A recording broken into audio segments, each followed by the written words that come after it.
Hello my dear friends, welcome back to the class. मैं हूं अंबिका सिंह। आप सभी के अपने अकाउंट्स एजुकेटर, आप सभी क्लास 12th अकाउंट स्टूडेंट्स का बहुत बहुत स्वागत करती हूँ आप ही के अपने favourite channel the one and only Magnet Brains पर, जो आप सभी को प्रोवाइड कराता है 100% free as well as high quality education. बिल्कुल स्टूडेंट्स, यहाँ पर हम आपको सीबीएसई बोर्ड के अलावा अदर स्टेट बोर्ड के कोर्सेज भी कवर कराते हैं, जैसे कि दिल्ली, बिहार, यूपी, एमपी और राजस्थान बोर्ड।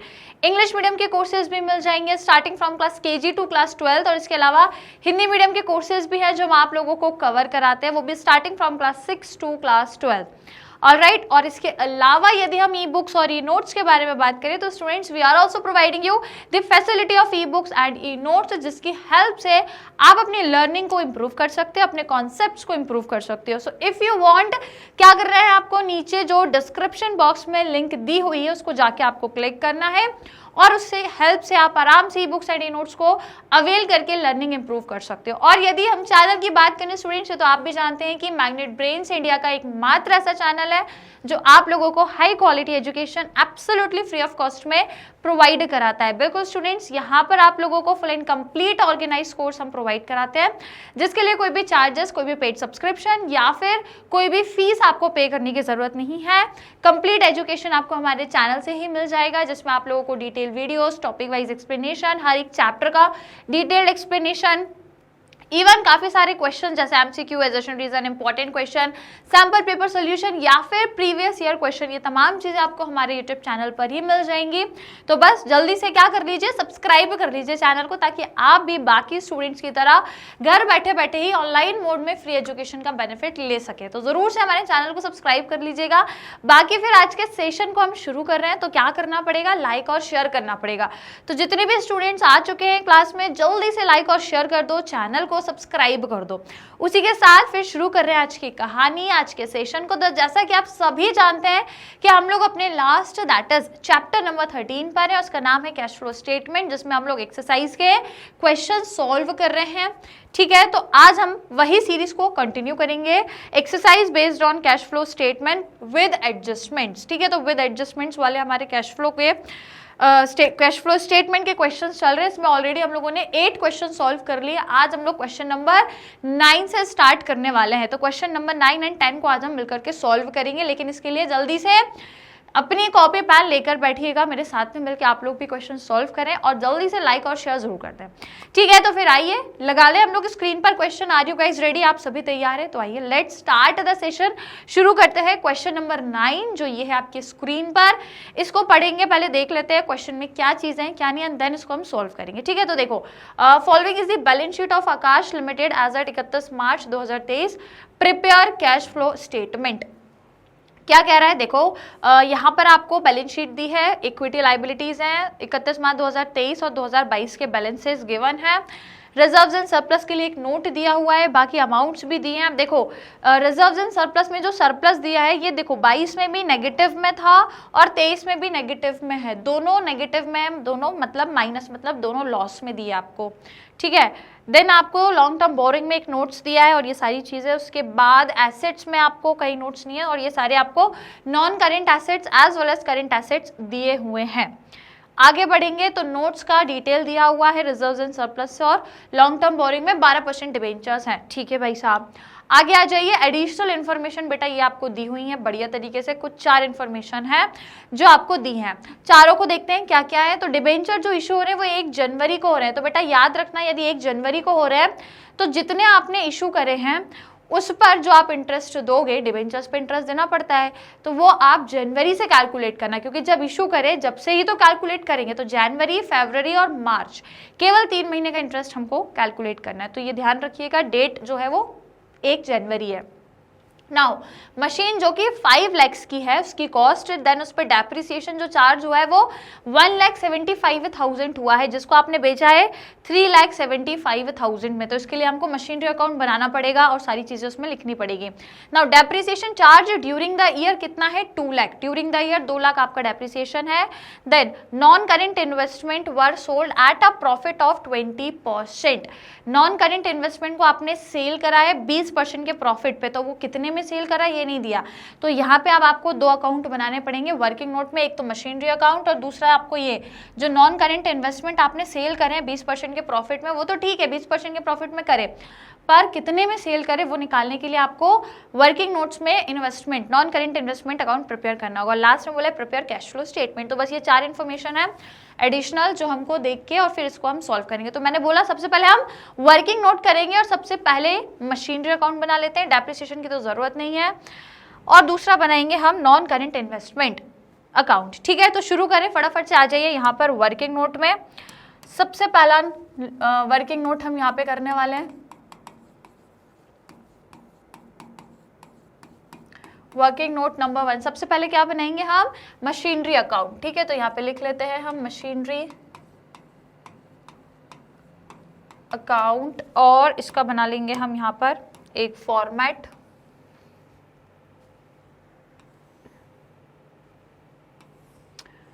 ओके, तो सबसे पहले तो बेटा बैलेंस जो दिया हुआ है उसको हम क्या कर लेंगे, ब्रॉट डाउन कर लेंगे। ठीक है, तो चलिए जो भी बैलेंसेस दिए हैं बैलेंस शीट में आपको उसको हम ब्रॉट डाउन कर लेंगे। तो कहाँ पे दिया है, ये देखो प्रॉपर्टी प्लांट इक्विपमेंट में मशीनरी दी हुई है, तो ओपनिंग है 12,50,000 और क्लोजिंग है 1725, 1250 एंड 1725। चलो, तो यहाँ पे सबसे पहले तो हम to balance brought down by balance carried down. तो पहला कितना था 12,50,000 and 17,25,000, this is given in the question. अब आएंगे हम लोग एडिशनल इन्फॉर्मेशन जो दी हुई है उसके ऊपर। तो बेटा एडिशनल इन्फॉर्मेशन में क्या बोला है कि जो मशीन है वो 5 लाख की मशीन है, उस पर डेप्रिसिएशन भी बोला है कि 1,75,000 लगा हुआ है डेप्रिसिएशन, और उस मशीन को आपने सोल्ड किया है 3,75,000 में। तो आपने लॉस कितना हुआ है या प्रॉफिट कितना हुआ है ये फाइंड करना है। तो देखो सबसे पहले बोला है कि जो डेप्रिसिएशन मशीन पे लगा हुआ है वो हम कितना लेके चलेंगे, जो हमारा ड्यूरिंग द ईयर डेप्रिसिएशन लगाओ। याद रखना जब भी आपको दोनों तरीके से डेप्रिसिएशन दिया हो कि डेप्रिसिएशन मशीन पे 175 लगा है और ड्यूरिंग द ईयर, यदि ड्यूरिंग द ईयर का भी आपको डेप्रिसिएशन दे के रखा हो तो आप कौन सा वाला लेने वाले हो, कौन सा वाला लोगे, ये वाला कि ये ड्यूरिंग द ईयर वाला। तो आपका आंसर है आपको ड्यूरिंग द ईयर वाला डेप्रिसिएशन लेना है ना। मशीनरी पे इतना लगा है पर ड्यूरिंग द ईयर तो 2 लाख है ना, तो आप कौन सा डेप्रिसिएशन लोगे, ड्यूरिंग द ईयर वाला। तो ड्यूरिंग द ईयर मतलब 2 लाख, तो हम यहाँ पे डेप्रिसिएशन लिख लेंगे bye depreciation account how much 2 lakh. Clear है ना। अब देखो मशीन को आपने सेल कितने में किया है, वॉज सोल्ड फॉर 3,75,000, तो यहाँ पे लिख लेंगे बाय बैंक अकाउंट, ब्रैकेट में लिख लीजिए सेल, सेल कितने में हुआ है 3,75,000, तो यहाँ पे लिख लो बेटा 3,75,000। अब हम क्या फाइंड करेंगे कि इसमें हमको प्रॉफिट है कि लॉस है। तो सिंपल सी बात है, देखो क्वेश्चन में ही बोला है कि 5 लाख की यदि मशीन है और उस पे डेप्रिसिएशन कितना लगा है 1,75,000, तो अब मशीन की कॉस्ट कितनी बची बेटा, कॉस्ट कितनी बची, तो कॉस्ट बचेगी आपकी 7,892 और ये हो जाएगा 4,1 मतलब 3, कॉस्ट कितनी बची 3,25,000। तो अब इस मशीन पे इतना डेप्रिसिएशन लग गया तो अब इसकी कॉस्ट इतनी बची, परंतु आपने 3,25,000 की मशीन को 3,75,000 में बेचा, तो कितने के प्रॉफिट में बेचा, माइनस कर दो, यदि 3,75,000 को माइनस कर दो दैट मीन्स आपने उसको 50,000 के प्रॉफिट में बेचा है। कितने के, 50,000 के। तो प्रॉफिट है तो डेबिट में लिखेंगे, यहाँ पे क्या लिखोगे, profit and loss account how much 50,000। ठीक है, 50,000 के आपने इसको क्या किया है, प्रॉफिट में सेल किया है। अब इसके बाद आपको बैलेंसिंग फिगर से ये पता करना है कि मशीन को परचेज कितने में किया था। तो चलो फटाफट से मुझे बैलेंस निकाल के बताओ कितना निकल के आ जाएगा, जल्दी से उस साइड को प्लस कर लो और यहाँ पे जितनी वैल्यूज है उसमें से माइनस कर दो। तो टोटल कितना आ रहा है 23 लाख आ रहा है। ठीक है, तो बेटा यहाँ पे आएगा 23 लाख, यहाँ पे 23 होगा तो हमको यहाँ पर भी 23 लाख ही चाहिए, और वो कैसे आएगा, इन दोनों को ऐड करके इसमें से माइनस करो, तो ये कितना हो जाएगा आपका 1,30,000। जब 13 लाख, 13 लाख को 23 लाख में से माइनस करोगे तो कितना आएगा 10 लाख। तो आपका जो बैलेंस है बेटा वो कितना आ गया 10 लाख, जिसको हम बोलेंगे टू बैंक अकाउंट, और ब्रैकेट में आप लिख दो परचेज, और ये क्या है हमारा balancing figure.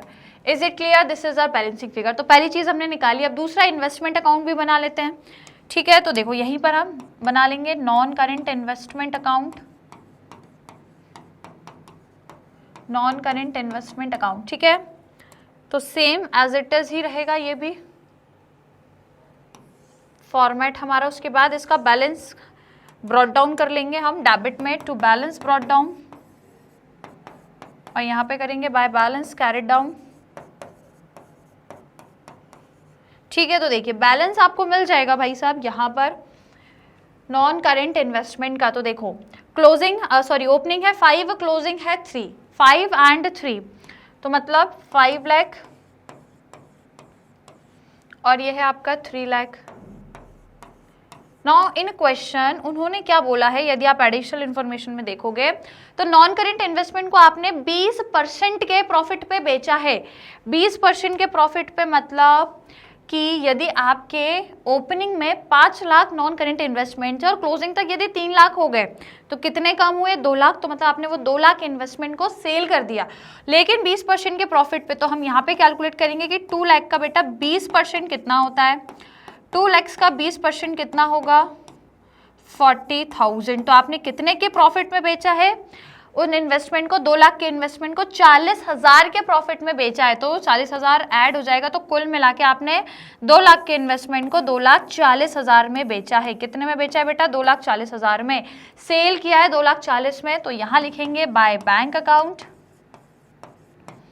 By bank account bracket में लिख लीजिए सेल, कितने में किया 2,40,000 में, ओके। और इसमें प्रॉफिट है तो डेबिट में लिखेंगे यहाँ पर to profit and loss account, कितना 40,000, 40,000। क्लियर, समझ आया? अब इन सबको ऐड कर लो, ऐड करोगे तो यहाँ पे भी आपका कितना आएगा 5,40,000 और यहाँ पे भी 5,40,000, दोनों बराबर, ठीक है। तो यहाँ पे भी बेटा 5,40,000, यहाँ पे कोई बैलेंसिंग फिगर की जरूरत ही नहीं है, दोनों साइड आपके इक्वल आ गए, और यहाँ पे भी आपका 5,40,000 आ गया, ठीक है। तो ये हो गए हमारे वर्किंग नोट्स, राइट। अब देखो क्वेश्चन में आई थिंक कोई टैक्स वगैरह है नहीं, तो हमको आई थिंक ज़रूरत भी नहीं पड़ेगी। टैक्स है क्या शॉर्ट टर्म? नहीं है, टैक्स नहीं दिया क्वेश्चन में, कोई डिविडेंड का भी नहीं बोला है, सिर्फ इंटरेस्ट है जो हम देंगे डिबेंचर्स पे, बाकी ऐसा सच कुछ भी नहीं है। तो बस आप डायरेक्टली आपका सरप्लस है उसी में से आप माइनस करके क्या निकालोगे profit before tax and extra ordinary items, ठीक है। चलो तो फटाफट से इसको अपन लिख लेते हैं, यहां पर सॉल्व करेंगे। सबसे पहले बनाएंगे अपना cash flow statement,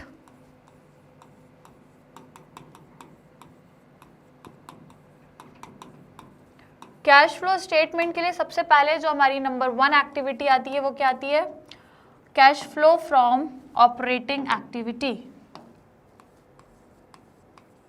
cash flow from operating activity, ठीक है। तो देखो cash flow from operating activity में आपको बताइए भाई साहब रिजर्व्स एंड सरप्लस है, तो सरप्लस यदि देखो तो बेटा ओपनिंग है 5, अच्छा दोनों देखो नेगेटिव में है, दोनों ही हमारे नेगेटिव में, तो अब हम क्या करेंगे इनको आपस में माइनस कर देंगे। तो देखो पहला कितना दिया है ये वाला, क्लोजिंग में से ओपनिंग माइनस करने वाले हैं हम, तो 425 में से यदि हम, अच्छा एक मिनट में यहाँ पर लिख देती हूँ, net profit before tax and extra ordinary items, ठीक है। तो देखो यहाँ पे हम क्या करने वाले हैं, या फिर यहाँ पे देख लेते हैं, चलो यही कर लेते हैं, कितना दिया था ब्रैकेट में है, माइनस में है कितना 4,25,000, तो हम लोग लेंगे 4,25,000 को माइनस करना है, काय में से माइनस करना है 5,37,500, 5,37,500। अब इसका क्या करेंगे बेटा, देखो सिंपल सी बात है, आपको भी पता है ये माइनस का है और ये माइनस है, तो माइनस माइनस क्या हो गया, प्लस हो गया, ठीक है। लेकिन ये तो माइनस का है ना, तो वो प्लस और ये माइनस दोबारा से माइनस हो गया, तो हम इनको माइनस करेंगे, ठीक है ना। ये माइनस माइनस प्लस और ये प्लस और ये माइनस माइनस हो जाएगा, तो इसको माइनस करके बताइए कितना अमाउंट निकल कर आएगा, माइनस करोगे तो कितना आएगा, 1,12,500, ठीक है। 1,12,500 ये हमारा क्या है, net profit before tax and extraordinary item. Clear, negative में है ये, ठीक है। अब आएंगे आगे, आगे हमारे पास कोई टैक्स वगैरह कुछ भी नहीं है, ना कोई डिविडेंड ना कोई रिजर्व, कुछ नहीं है, तो यही हमारा नेट प्रॉफिट है। अब इसमें बेटा हम क्या करेंगे, जितने भी नॉन कैश या नॉन ऑपरेटिंग आइटम्स हैं उनका एडजस्टमेंट करेंगे। क्वेश्चन में हमारे पास 2-3 चीजें हैं, चलो यहाँ पे भी एक तो बेटा आपके पास ये क्या है, ये वाला प्रॉफिट है, नॉन ऑपरेटिंग इनकम है बेटा, ये माइनस हो जाएगी, ये नॉन ऑपरेटिंग इनकम है। उसके बाद ये प्रॉफिट, ये भी नॉन ऑपरेटिंग इनकम है, ये भी माइनस हो जाएगी। उसके बाद डेप्रिसिएशन है ड्यूरिंग द ईयर, तो उसको हम चलो पहले डेप्रिसिएशन ही लिख लेते हैं। ड्यूरिंग द ईयर कितना है, 2 लाख, तो उसको पहले ऐड कर दो। डेप्रिसिएशन बोला है ड्यूरिंग द ईयर 2 लाख, तो सबसे पहले हम क्या करेंगे, इसी को माइनस करेंगे। और इसके अलावा और कुछ है कि चलो पहले इसको तो लिख लें, कितना, 2 लाख, ठीक है। अब देखो इसके अलावा और क्या दिया हुआ है, वो दो तो अपने पास जो भी प्रॉफिट हुआ है मशीनरी को सेल करने पे और इन्वेस्टमेंट को सेल करने में, उसको नॉन ऑपरेटिंग इनकम बोलते हैं, वो माइनस होगी, तो वो बाद में करेंगे, पहले प्लस करने वाली चीजें लेके चलते हैं, ठीक है। तो प्लस करने के लिए और हमारे पास एक 12% डिबेंचर्स है, तो इस 12% डिबेंचर पे 12% का इंटरेस्ट लगेगा। तो इस 12% इंटरेस्ट को हम क्या बोल रहे हैं, नॉन ऑपरेटिंग एक्सपेंस। तो नॉन ऑपरेटिंग एक्सपेंस को हम क्या करेंगे, ऐड करेंगे। तो देखो अब यहाँ पे होने क्या वाला है, थोड़ी सी कहानी डिफरेंट जाएगी, क्योंकि डिबेंचर जो आपने एक्स्ट्रा इशू करे हैं वो 1 जनवरी 2023 को करे हैं। कब करें, 1 जनवरी 2023 को। अब यदि आप यहाँ पर डिबेंचर देखो तो बेटा ओपनिंग में थे 6,25,000, क्लोजिंग में हो गए 7,50,000, तो आपने और इशू कितने करे, माइनस करो कितने इशू करे, 1,25,000 और इशू करे, पर कब, 1 जनवरी 2023 को करे हैं। तो यदि अपन इसको वर्किंग नोट में भी समझें तो यहाँ पर कहानी ये है कि जो डिबेंचर हैं आपके, देखो अपना ईयर कौन सा चल रहा है, 1 अप्रैल 2000 क्या दिया इसमें, 31 मार्च 2022, ठीक है। तो अपना ईयर चल रहा है एक तो ये और दूसरा है अपना 1 अप्रैल 2022 से 31 मार्च 2023, ये अपना ईयर चल रहा है ना। हमको दोनों के क्लोजिंग बैलेंसेस, एक यहाँ का बैलेंस दिया, एक यहाँ का डिबेंचर का, है ना। तो डिबेंचर में देखो 31 मार्च 2022 तक हमारे कितने थे, 6,25,000 ही थे। कितने थे, 6,25,000 थे। और यहाँ पे इन्होंने क्लोजिंग का दिया 31 मार्च 2023 का 7,50,000, तो यहाँ पे बोला है 7,50,000। 12% इंटरेस्ट लगाना है, पर काय पे लगाए, सवाल यही उठ रहा है। तो देखो सिंपल सी बात है कि आपके पास ये वाले जो डिबेंचर्स हैं 6,25,000 वाले, ये केवल अप्रैल से लेके दिसंबर तक हैं बस, क्योंकि जनवरी में आपने फिर इशू कर दिए, कितने, माइनस करो कितने इशू करे, तो माइनस करोगे तो आपने 1,25,000 और इशू कर दिए हैं, परंतु ये जनवरी में करे हैं, तो ये आपके पास कब से कब तक है, जनवरी टू मार्च, 3 महीने के लिए। और ये वाले आपके पास कब तक है, केवल अप्रैल से लेके दिसंबर, तो कितने मंथ हो गए, अप्रैल मई जून जुलाई अगस्त सितंबर अक्टूबर नवंबर एंड दिसंबर, 9 मंथ के लिए इतने डिबेंचर हैं। तो यदि हम साल भर का देखें, क्योंकि इंटरेस्ट तो हम भाई साल भर का ही निकालेंगे, तो अब आप क्या करोगे कि यदि हम बात करें ये 31 मार्च 2022 में इतने डिबेंचर्स हैं, लेकिन ये केवल अप्रैल से दिसंबर तक केवल 9 महीने के लिए इतने हैं। बाकी फिर हम लोग जनवरी से देखें तो फिर हमारे पास इतने डिबेंचर्स हो गए, कितने, 7,50,000 हो गए। क्यों, क्योंकि 1,25,000 और हमने इशू कर दिए थे जनवरी से मार्च तक, तो ये 3 महीने के लिए और एक्स्ट्रा हमने इशू कर दिए।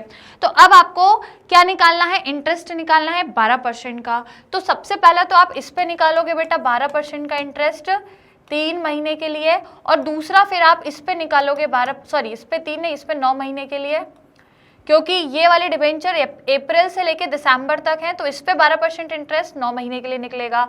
फिर ये वाले डिबेंचर आपके पास कितने महीने के लिए हैं? 3 महीने के लिए हैं, जनवरी से मार्च तक, है ना। तो ये वाले डिबेंचर में पुराने तो शामिल है ही सही, जो नए और 1,25,000 आपने और इशू करे वो भी इसमें इंक्लूड हो गए, तो दोनों मिलाकर टोटल इतने हो गए आपके जनवरी से मार्च तक। तो अब इन पर भी 12% डिबेंचर देंगे 3 महीने के लिए। क्लियर हो गया? तो अगर हम यहाँ पे सॉल्व करें इसको, तो आपको करना क्या है, इंटरेस्ट ऑन डिबेंचर कैसे निकालना है, इंटरेस्ट ऑन डिबेंचर वो भी 12%, तो 12% इंटरेस्ट ऑन डिबेंचर कैसे निकालेंगे, शुरू के जो आपके पास 1 अप्रैल से दिसंबर तक डिबेंचर है वो कितने हैं, 6,25,000 है। तो बेटा इस पर हम 12% तो निकालेंगे, लेकिन सिर्फ 9 मंथ की बात है तो केवल 9 मंथ के लिए निकालेंगे, और उसमें ऐड क्या करेंगे, जो दिसंबर तो कितने हैं, फिर जनवरी से मार्च 3 महीने कितने हैं, 7,50,000 हैं आपके पास, क्योंकि उसमें और ऐड हो गए, तो ऐड होके पूरे 7,50,000 है। उस पर अगेन हम 12% निकालेंगे, लेकिन सिर्फ और सिर्फ 3 महीने के लिए। तो ये दोनों कैलकुलेशन करो, दोनों इंटरेस्ट निकालो, दोनों को ऐड करोगे तो टोटल 12 महीने का इंटरेस्ट आपको मिल जाएगा। चलो फटाफट से जल्दी से इसको सॉल्व करके मुझे बताओ आंसर कितना निकल कर आ रहा है। पहले वाले का कितना आ रहा है, यदि इसका 12% निकालोगे तो इसमें कितना आ रहा है 9 मंथ्स के लिए, 56,250, ठीक है। तो ये आ जाएगा आपका 56,250 प्लस इस पे निकालोगे तो बेटा कितना निकल कर आएगा, कितना निकल कर आ रहा है 22,500, ठीक है। तो ये आ गया 22,500, दोनों को बेटा ऐड करोगे तो टोटल इंटरेस्ट पता लग जाएगा। तो दोनों को ऐड कर दीजिए, तो ये हो जाएगा आपका 56750 678 और 567 78,750 ये टोटल इंटरेस्ट है। इंटरेस्ट ऑन डिबेंचर एक नॉन ऑपरेटिंग एक्सपेंस है, दैट इज वाई इसको ऐड करेंगे। तो चलो जल्दी से ऐड करो, 78,750, तो 78,750 आपका ऐड हो जाएगा क्या, 12% इंटरेस्ट ऑन डिबेंचर। क्लियर? ये दोनों चीजें जो है ऐड करनी है, बाकी हमारी नॉन ऑपरेटिंग इनकम है उसको माइनस करेंगे, तो पहले इन दोनों को ऐड कर दो। तो ये कितना हो गया बेटा 2,78,750। अब इसको यदि ऐड करोगे तो ये हो जाएगा आपका 5 0 12 9 10 11 8 9 और ये हो जाएगा 3,91,250। यहाँ तक आ गया सभी का, राइट। अब इसमें जो चीजें हमको माइनस करनी है, तो नॉन ऑपरेटिंग हमारी इनकम है, तो मतलब प्रॉफिट है हमारे पास, profit on sale of machinery, और दूसरा हमारे पास क्या हुआ है, profit on sale of non current investment, profit on sale of non current investment. तो वो हमने निकाला, दोनों का प्रॉफिट हमें पता है वर्किंग नोट्स में, दोनों का प्रॉफिट यहाँ पे देखो, मशीनरी में प्रॉफिट है 50,000 और नॉन करेंट इन्वेस्टमेंट में प्रॉफिट है 40,000, तो 50 और 40 दोनों को ऐड कर दो, 50 एंड 40 दोनों को ऐड करके क्या करेंगे, माइनस कर देंगे। तो ये हो गया आपका 90,000, ये क्या होगा माइनस, माइनस क्यों कर रहे हैं, क्योंकि ये आपकी नॉन ऑपरेटिंग इनकम है। तो कितना हो जाएगा 30,1250, 3,12,50। कोई दिक्कत, कोई समस्या, राइट। अब देखो ये आपका क्या आ गया, operating profit before working capital changes. तो यहाँ पे लिख लेते हैं हम operating profit before working capital changes. Clear? अब इसके बाद हम जो भी वर्किंग कैपिटल में चेंजेस आ रहे हैं उनको रिकॉर्ड करेंगे। तो देखो वर्किंग कैपिटल के चेंजेस मतलब पहले आ जाओ करेंट लायबिलिटी में। तो करेंट लायबिलिटी में देखो ट्रेड पेबल्स पहले ज्यादा थे अब कम हो गए, तो करेंट लायबिलिटी का कम होना फेवरेबल है, तो इसको तो हम माइनस करेंगे, तो ये माइनस होगा। तो पहले प्लस वाले आइटम करते हैं ना। अब देखो करेंट एसेट, इन्वेंट्री आपकी इंक्रीज हो रही है, तो ये आपके फेवरेबल है, फेवरेबल चीज माइनस हो जाएगी, ठीक है। ट्रेड रिसीवेबल आपके इंक्रीज हो रहे हैं, तो ट्रेड रिसीवेबल का मतलब क्या होता है, करंट एसेट इंक्रीज हो रहे हैं, फेवरेबल है, ये भी माइनस, तो मतलब कुल मिला के तीनों चीजें हैं माइनस होंगी। तो चलो तीनों को माइनस कर देते हैं, सबसे पहले क्या है हमारे पास, डिक्रीज इन ट्रेड पेबल्स। दूसरा क्या माइनस करेंगे, इंक्रीज इन इन्वेंट्री। और तीसरा क्या माइनस करेंगे हम, इंक्रीज इन ट्रेड रिसीवेबल। ठीक है, तो करेंट लायबिलिटी का डिक्रीज होना फेवरेबल है इसलिए माइनस हो रहा है, इन्वेंट्री का इंक्रीज होना फेवरेबल है इसलिए भी माइनस है, ट्रेड रिसीवेबल का इंक्रीज होना भी फेवरेबल है, तो ये तीनों चीजें माइनस है। तो अब मुझे बताओ पहले तो ट्रेड रिसीवेबल का कितना डिफरेंस आ रहा है, पहले 6,75,000 थे, अब 4,75,000 हो गए, तो कितना डिफरेंस आ गया, पूरा पूरा 2 लाख। ठीक है, तो ये 2 लाख हम क्या करेंगे, माइनस करेंगे। उसके बाद नेक्स्ट हमारे पास है इन्वेंट्रीज। तो पहले 7,50,000 थी, अब आपकी 10 लाख हो गई, दैट मीन्स आपकी कितनी इंक्रीज हुई है, 2,50,000। ओके, तो यहाँ पर भी हम माइनस कितना करेंगे, 2,50,000। फिर तीसरा है हमारे पास ट्रेड रिसीवेबल। तो पहले 1,12,500 थे, अब 6 लाख हो गए, तो कितना इंक्रीज हुए हैं, 4,87,500। ठीक है, 4,87,500। इन तीनों को बेटा ऐड कर दो और इसमें से माइनस कर देंगे, तो ये ऐड करने पे कितना हो रहा है, देखो 7,500 ये हो जाएगा, और ये 8, 3, 1, 5, 6, 7, 8, 9। ठीक है, माइनस का है 9,37,000। 9,37,500 को माइनस करना है आपको 3,12,50 में से, तो आपका नेगेटिव बैलेंस ही आएगा। तो जल्दी से मुझे माइनस करके बताओ कितना निकलेगा, 6,36,250। ठीक है, 6,36,250 ये आपका नेगेटिव में आएगा क्योंकि आपका आउटफ्लो ज्यादा है। तो ये अपन ने क्या निकाल लिया, ये अपना, अब देखो टैक्स तो है नहीं वैसे क्वेश्चन में, है ना, टैक्स नहीं है और आपके पास कोई एक्स्ट्रा ऑर्डिनरी चीजें भी नहीं है, तो यही आपका क्या हो जाएगा, ऑपरेटिंग प्रॉफिट फ्रॉम नेट या फिर net cash flow. Cash flow कौन सा है, देखो माइनस में है तो मतलब आपका जो पैसा है वो बाहर ज्यादा गया है, आउटफ्लो ज्यादा हुआ है, तो हम इसको लिखेंगे net cash outflow from operating activity. ठीक है, थोड़ा सा इसको अपन नीचे शिफ्ट कर लेते हैं यहाँ पे, राइट। अब देखिए इसमें दूसरी चीज हम क्या करने वाले हैं, नंबर ए हो गया, अब करेंगे नंबर बी। नंबर बी क्या हो जाएगा हमारे पास, cash flow from investing activity. Cash flow from investing activity,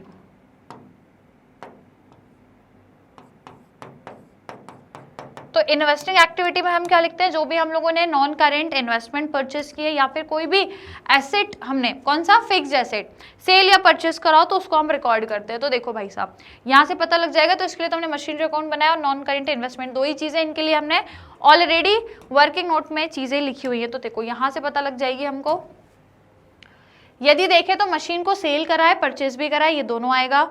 non current investment को सेल करा है, तो जो हमने पहले सेल करा वो लिख ले क्योंकि इससे हमको इनफ्लो हुआ है, पैसा आया है।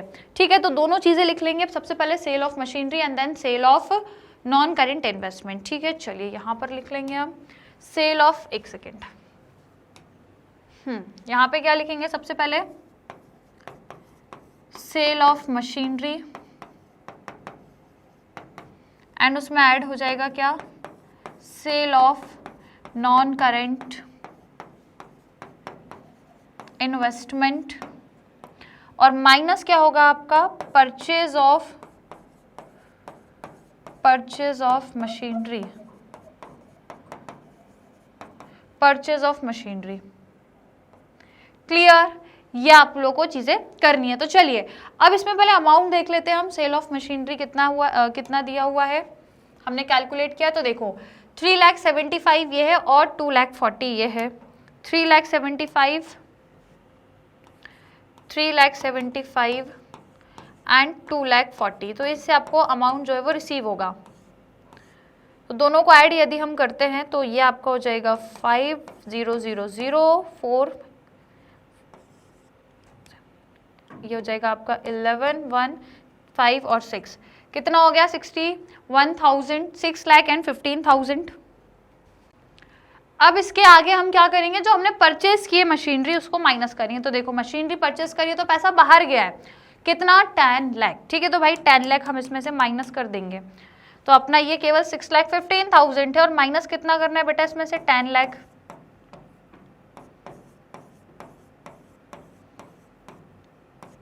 चलिए इसको माइनस कर दो, आपका आंसर निकल कर आ जाएगा, है ना। इसके अलावा तो और कुछ है नहीं, सिर्फ हमने ये तीन ही एक्टिविटी की है, sale of machinery, sale of investment and purchase of machinery, ठीक है। चलिए इसको सॉल्व करके बताओ कितना आ रहा है, माइनस कर दो जल्दी से, कितना निकलेगा 3,85,000 सभी का आ रहा है, ठीक है। तो बेटा ये आ जाएगा 3,85,000, और ये भी कौन सा रहेगा बेटा, नेगेटिव का ही रहेगा, है ना, क्योंकि 10 लाख आपकी बड़ी डिजिट है जिसमें माइनस लगा है, तो इसमें भी आपका माइनस लग जाएगा। तो चलिए दो एक्टिविटी से तो निकाल लिए हमने, ऑपरेटिंग और इन्वेस्टिंग। अब आ जाएंगे तीसरी एक्टिविटी पे, तो पहले यहाँ लिख लेते हैं हम लोग net cash outflow from investing activity. अब आएंगे सी, नंबर सी एक्टिविटी कौन सी होगी अपनी, cash flow from financing activity. तो फाइनेंसिंग मतलब बेटा वही अपना शेयर कैपिटल वगैरह वगैरह, डिबेंचर्स जो भी है। तो चलो देख लेंगे यहाँ पर क्या क्या हमको गिवन है। तो शेयर कैपिटल पहले आपकी 20 थी, अब 30 लाख हो गई, तो आपने और 10 लाख इशू कर दी तो पैसा आया होगा। तो अब यहाँ पे क्या लिखेंगे, इशू ऑफ शेयर्स, पहले 20 लाख थे अब 30 लाख हो गए, तो मतलब टोटल 10 लाख के आपने और शेयर्स जो हैं वो इशू करे हैं, ठीक है भाई साहब। अब आ जाओ नेक्स्ट, और कुछ है क्या, लॉन्ग टर्म बोरिंग डिबेंचर। तो देखो इसका नोट्स दिया है, वहां से अपन इसको देखेंगे। 12% डिबेंचर्स है आपके, तो आपने और कितने इशू करे, पहले 6,25,000 थे आपके ओपनिंग में, और क्लोजिंग में कितने हो गए 7,50,000 हो गए, तो आपने और कितने इशू कर दिए हैं 1,25,000, तो इतना पैसा आपको और मिला है। तो यहाँ पे लिख लो इशू ऑफ डिबेंचर, कितना 1,25,000, तो ये टोटल आपका हो जाएगा 11,25,000, राइट, है ना। अब इसके बाद हमने डिबेंचर्स पे इंटरेस्ट दिया है, ऊपर ही देखो यहाँ पे 12% इंटरेस्ट ऑन डिबेंचर, तो ये एक हमारी क्या है, फाइनेंसिंग एक्टिविटी का एक्सपेंस है, तो आउटफ्लो होगा तो ये माइनस कर देंगे। तो क्या करना है यहाँ पे, माइनस करना है आपको 12% इंटरेस्ट ऑन डिबेंचर। तो 12% इंटरेस्ट ऑन डिबेंचर हमने कैलकुलेट किया था 78,750, इसको माइनस करना पड़ेगा। तो 78,750 बेटा इसको क्या कर दो, माइनस करो, और चलो मुझे माइनस करके बताओ कितना आएगा, क्योंकि इसके अलावा तो कुछ है नहीं, सिर्फ यही 2-3 चीजें हैं जो अपन को इसमें दी हुई थी। तो चलो माइनस करके मुझे बताओ कितना आंसर निकल कर आएगा, कितना निकलेगा 10,46,250, ठीक है। तो ये आपका हो जाएगा 10,46,250, इज इट क्लियर, और ये आपका पॉजिटिव में ही रहेगा, है ना। तो ये आ गया आपका फाइनेंसिंग एक्टिविटी का कैश इनफ्लो, ये आपका इनफ्लो है, बिकॉज ये आपका पॉजिटिव में आया है। तो यहाँ पे अपन लिख लेते हैं net cash flow from financing activity. कोई दिक्कत, कोई समस्या, इज इट क्लियर। तो बेटा ये अपन ने तीनों एक्टिविटी से निकाल लिया। अब आप देखो कि तीनों एक्टिविटी को जब हम ऐड करेंगे, इससे जो भी कैश फ्लो आया तीनों को ऐड करेंगे तो पॉजिटिव में आंसर आएगा कि नेगेटिव में, मतलब cash and cash equivalent increase हो रहा है कि डिक्रीज हो रहा है। तो देखो ये आपका नेगेटिव में है, ये नेगेटिव में, और ये अकेला पॉजिटिव में है। तो देखो इन दोनों को ऐड करेंगे यदि, तो आपका 90 समथिंग कुछ आएगा, 90 लाख समथिंग कुछ आएगा, ठीक है। और ये यदि देखें तो ये आपका 10 लाख है, तो मतलब पॉजिटिव की वैल्यू ज़्यादा है, नेगेटिव की छोटी है, तो मतलब पॉजिटिव की ज़्यादा, इसका मतलब आपको नेट इंक्रीज हुआ है। तो अब इसके आगे हम यहाँ से कंटिन्यू करेंगे, क्या लिखोगे आप, net increase in cash and cash equivalent, cash and cash equivalent कैसे निकालोगे, A प्लस बी प्लस सी। तो पहले जो पॉजिटिव है उसको ले लो, तो पॉजिटिव है आपका 10,46,250, 10,46,250।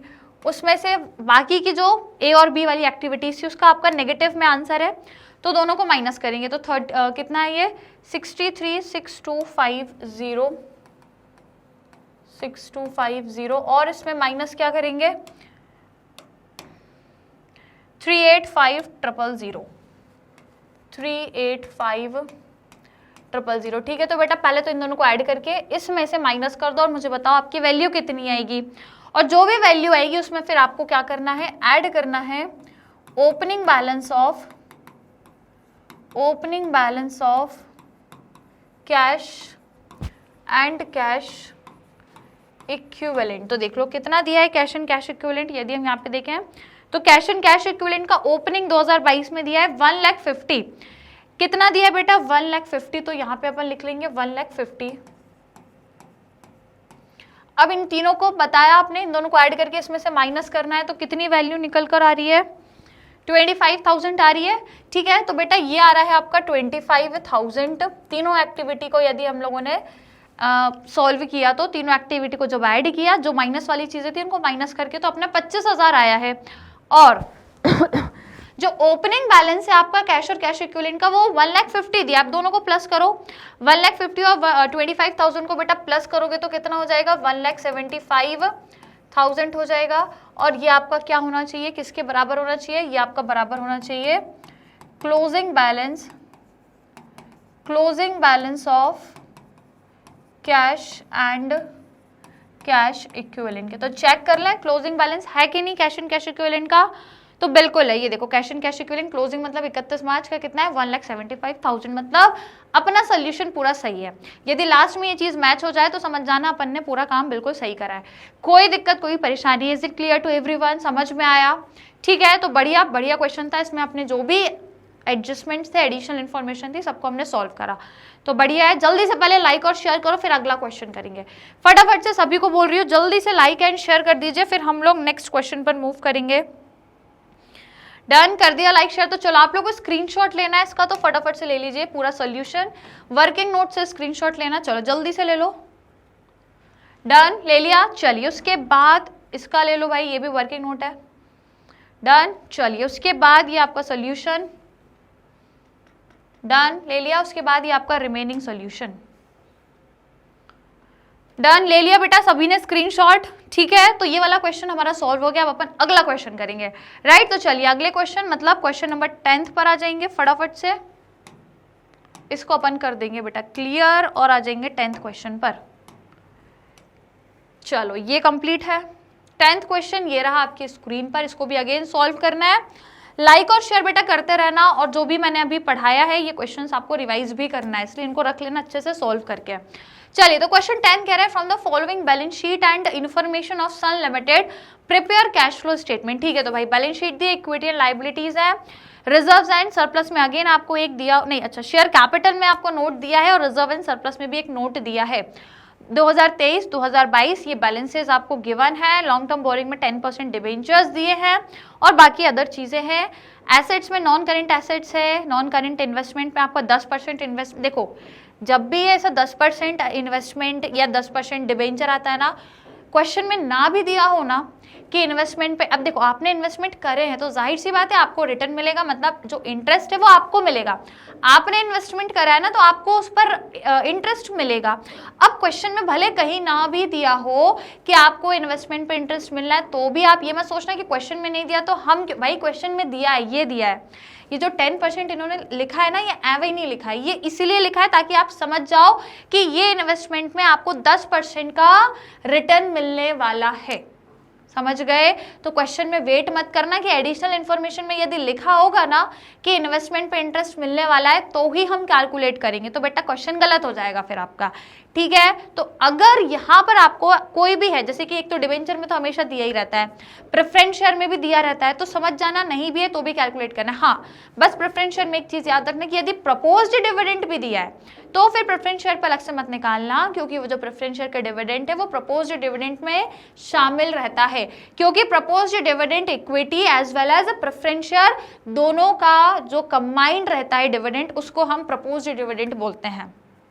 तो यदि क्वेश्चन में प्रपोज्ड डिविडेंड भी दिया है और 10% प्रेफरेंस शेयर भी दिया है, तो फिर आपको अलग से प्रेफरेंस शेयर पे 10% डिविडेंड निकालने की जरूरत नहीं है। लेकिन यदि क्वेश्चन में आपको डिविडेंड, प्रपोज्ड डिविडेंड नहीं दिया, तो फिर इन दैट केस यदि कुछ इन्फॉर्मेशन नहीं है और यदि सिर्फ लिखा है 10% प्रेफरेंस शेयर, तो फिर आपको प्रेफरेंस शेयर पे 10% डिविडेंड निकाल के उनको देना पड़ेगा। ठीक है, समझ आ गई बात। और यहाँ पे भी वही बात है कि यदि क्वेश्चन में नहीं भी दिया ना कि आपको इन्वेस्टमेंट पे इंटरेस्ट रिसीव हो रहा है कि नहीं हो रहा, तब भी आप 10% निकालोगे और उसको मानोगे कि हमें इन्वेस्टमेंट पे 10% का रिटर्न रिसीव हुआ है। क्लियर? ये जो लिखते हैं ना ये लोग, ये 10%, ये सब इसीलिए लिखते हैं ताकि आप समझ जाओ और कैलकुलेशन कर लो। ठीक है बेटा, चलो आगे बढ़ते हैं। फिर करंट एसेट ये कुछ दिए हुए हैं, ये अपनी बैलेंस शीट है, ये नोट्स का डिटेल है, 1 2 3 सारे नोट्स हैं। देखो अच्छा, इसमें एक बहुत अच्छी चीज और दी है, प्रोविजन फॉर डाउटफुल डेट। और वो हो क्या रहे हैं, देखो ओपनिंग में 10,000 थे, क्लोजिंग में 20, मतलब इंक्रीज हो रहे हैं, 10 से 20 पहुंच गए ना, तो इंक्रीज हो रहे हैं। तो अब आप मुझे कमेंट्स में बताओ कि इसका क्या करते हैं, जल्दी से कमेंट्स में बताओ कि यदि provision for doubtful debt increase हो रहे हैं तो ऐड करेंगे कि सब्ट्रैक्ट करेंगे, और वो भी करेंगे तो कहाँ से, कौन सी एक्टिविटी में करते हैं, ऑपरेटिंग में, फाइनेंसिंग में या इन्वेस्टिंग में। जल्दी से मुझे कमेंट्स में आंसर चाहिए कि यदि provision for doubtful debt increase हो रहे हैं तो बेटा ऐड करने की माइनस करें, और करे भी तो कहाँ से, कौन सी एक्टिविटी में इसको रिकॉर्ड करें। ठीक है, जरूर से बताना। और हाँ, दूसरी चीज ये भी कि यदि provision for doubtful debt decrease होते हैं तो हम क्या करते हैं, जल्दी से कमेंट्स में आंसर चाहिए, क्योंकि ये एक चीज है थोड़ी सी डिफरेंट। ठीक है, चलो तो बेटा अब आगे और क्या दिया हुआ है। अरे वाह, इतनी सारी इंफॉर्मेशन, ये सारी एडिशनल इंफॉर्मेशन आपको दी हुई है। घबराओ मत, एग्जाम में इतनी सारी इंफॉर्मेशन नहीं आएगी, डोंट वरी। इतनी सारी एडिशनल इंफॉर्मेशन नहीं देते हैं एग्जाम में, मुश्किल से मुश्किल बोलूँ तो 2, और बहुत ज़्यादा भी आई तो 3 एडिशनल इन्फॉर्मेशन आएगी, उससे ज़्यादा नहीं आएगी।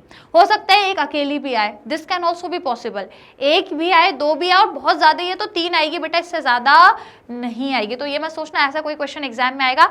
इतना लंबी, इतनी सारी आपको एडिशनल इन्फॉर्मेशन नहीं आती है, सो डोंट वरी।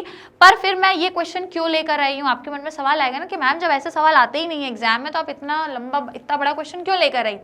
इसके पीछे का कारण ये है, एग्जाम में वो कौन सी 3 एडिशनल इन्फॉर्मेशन आने वाली है वो ना आपको पता ना मुझे पता, इसीलिए हम सारी इन्फॉर्मेशन पर क्वेश्चन कर रहे हैं, जिसमें हमको सारी इन्फॉर्मेशन जो भी है सबको कवर कर लेंगे, तो कोई सी भी 3 आ जाएगी ना एग्जाम में, आप आराम से कर लोगे।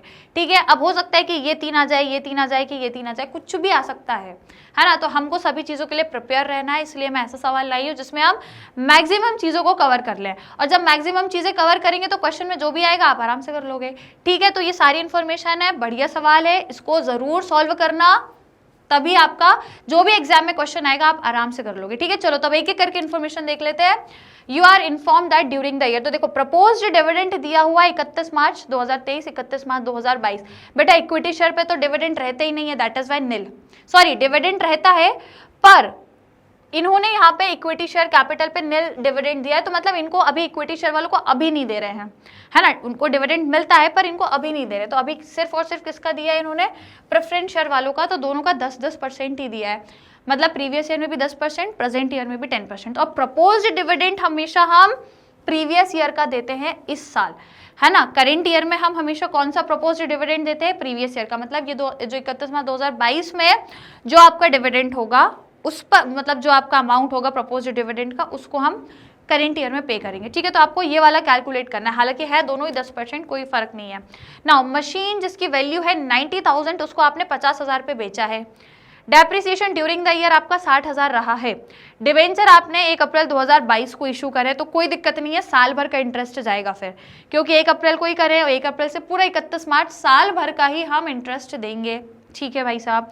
ना इन्वेस्टमेंट को परचेज करा है आपने 31 मार्च 2023 में, एंड ऑफ द ईयर ही किया है। प्रेफरेंस शेयर को आप रिडीम भी कर रहे हो 31 दिसंबर 2022 में, रिडीम मतलब प्रेफरेंस शेयर्स को हम रीपे कर रहे हैं। फिर एक इंटरिम डिविडेंड है 15% जो कि आपको पे करना है इक्विटी शेयर्स पे ऑन 31 दिसंबर 2022। तो बेटा जो इंटरिम डिविडेंड है वो हम 15% निकालेंगे इक्विटी शेयर्स पे। ठीक है, ये कहानी है। उसके बाद फ्रेश इक्विटी शेयर आपने इशू करे हैं, और बेटा वो भी प्रीमियम के साथ 5% की प्रीमियम के साथ 31 मार्च 2023 को। तो बहुत ही बढ़िया इन्फॉर्मेशन है। एग्जाम में बेटा इन्हीं के आसपास से क्वेश्चन आएगा, इससे बाहर ज्यादा कुछ भी और नहीं आएगा। और एक चीज और आती है प्रोविजन फॉर टैक्स, तो उसके तो वैसे ही हम ऑलरेडी पहले बहुत क्वेश्चन कर चुके हैं, ठीक है। तो एक वो प्रोविजन फॉर टैक्स भी रहता है जिसमें tax paid during the year भी दिया हो, और प्रोविजन फॉर टैक्स भी आपको दोनों ईयर्स का दिया रहता है। तो एक आपकी इन्फॉर्मेशन वो आ जाती है कई बार, और नहीं तो फिर इनमें से कोई एक दो आ जाएगी, बस उससे ज्यादा एग्जाम में नहीं आएगा, ठीक है। चलो, तो अब इसके लिए हमको क्या क्या वर्किंग नोट्स बनाना है। तो सबसे पहले तो बेटा मशीनरी अकाउंट बनाना पड़ेगा।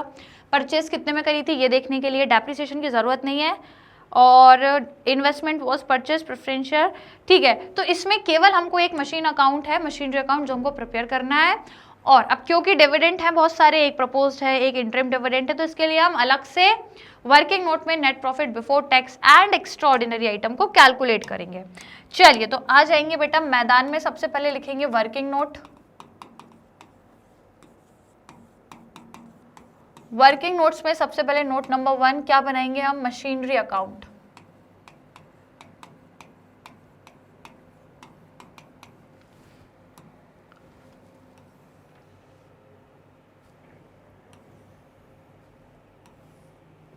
चलिए, तो मशीनरी अकाउंट के लिए सबसे पहले तो बैलेंस को ब्रॉट डाउन करेंगे, टू बैलेंस ब्रॉट डाउन, और यहाँ पे क्या करेंगे, बैलेंस को carried down, by balance carried down. तो यदि हम बैलेंसेस देखें, बैलेंस शीट में हमको कितना दिया है तो देख लेते हैं बेटा। बैलेंस शीट में ये जो है ना प्रॉपर्टी प्लांट इक्विपमेंट, यही है आपकी मशीनरी।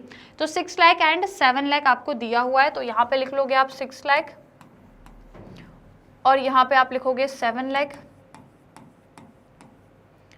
अब इसके अलावा यदि देखिए जो इन्फॉर्मेशन वो क्या कह रही है कि एक मशीन जिसकी बुक वैल्यू है 90,000, आपने उसको बेचा है 50 में, तो 90 की चीज को 50 में बेचोगे तो आपको प्रॉफिट है कि लॉस है, जल्दी बताओ।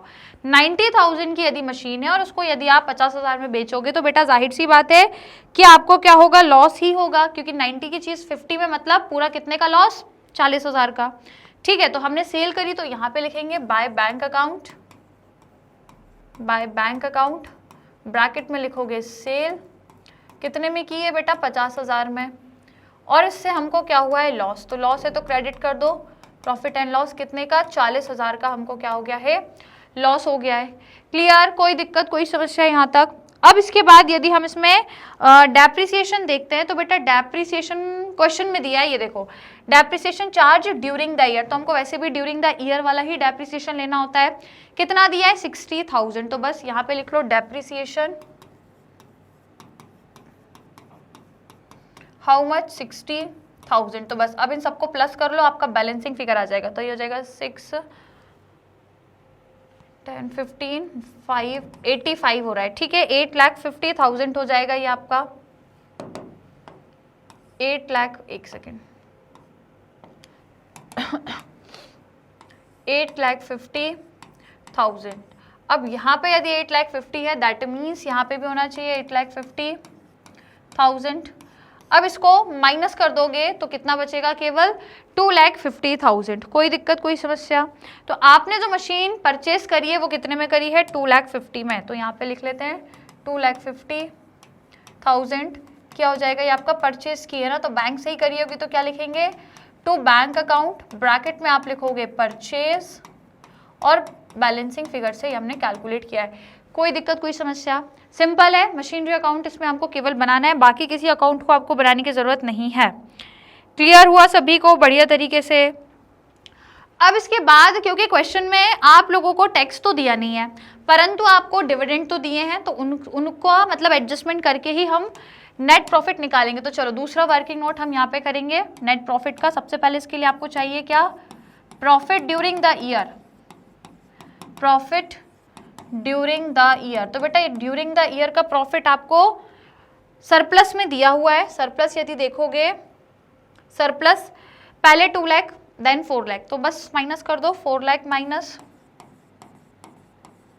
2 लाख, तो आपका सरप्लस कितना आएगा, सरप्लस बैलेंस आ जाएगा आपका 2 लाख, ठीक है। अब इसमें ना तो कोई टैक्स है ना कोई रिजर्व है, लेकिन हाँ डिविडेंड है और 2 डिविडेंड है। कौन कौन से? एक तो प्रपोज्ड डिविडेंड है और दूसरा आपका एक इंटरिम डिविडेंड भी है। तो दोनों हम क्या करते हैं, जो भी डिविडेंड होते हैं उनको ऐड करेंगे। तो चलो सबसे पहले ऐड कर देते हैं इसमें प्रपोज्ड डिविडेंड,